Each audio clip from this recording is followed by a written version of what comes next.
Elbows of the land. Guyanese trees. Red howler monkeys in green trees. Aluta Maconelli. In mountains where the river wide and mighty like the sea. We stand there, wooden bridge. Horizon, she says, horizon. Guyana, right there. Look at the trees.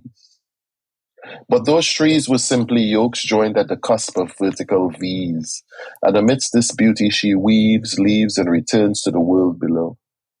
I climb higher earthen steps to my grandmother's house, see her leaning over the lower Dutch door of her kitchen, opening her heart on that mint green morning to tell me to be careful as I walk along the mud side coming up where it black and slippery. It's only when the credits begin to taper up that the woman re-emerges, the muse of ages, rainforest and river locks, of soft bridges and bridges which are safe, and wooden walkways suspended so delicate over raging river tide, sound calling down into jungle, high track and valley, mansion and veranda, hid in bush like a cornered snake, all hiss and no teeth. The publisher. Train along the periphery. Grass verge and swoop to steep falling from town to shining town along an upwards jungle elastic, and above the hush crop of treetops, the road between the leaves and lumps of tree stumps. Shifting down and recklessly from branch to bending branch was where the publisher hid his house among the beaks and crow of the mountain. Elbows of the land between each thin vine stretched and showed me reams of unsold books under his coffee table.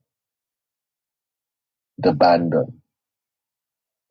Shuffling in the delta, between paddy rice and wetland jamborees, crossing the land in a silver Ford Falcon, cliff and ancient highland, saw the land spread out like swampland, raw, majestic, the bushing cane, while heading south of the land, so vast and multiple, to the end of the world right there, beyond the pine coves and recessed gullies, world within world, passing through the cold iron pillars, rust at gateways going down south, down to the edge of the world. Ghost road to the rim, so we stop, but stopping even once is to fall into the hollow footholds cattle push into the soft country dirt.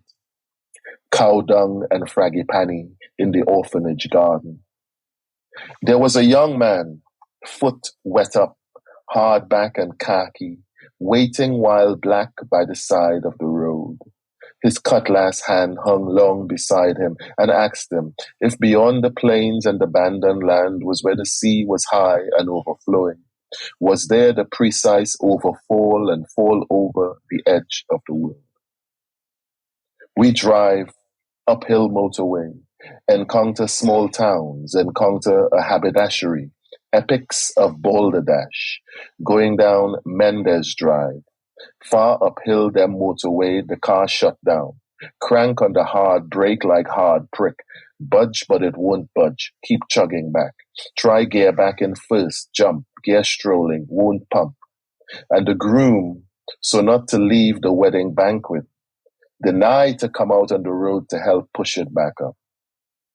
Time we drive out of this sudden town near Mammon Church, you heard me say, "Death, you surprise me." Driven against the death of things is a sign so singular in gesture that its sparkle is etched onto air.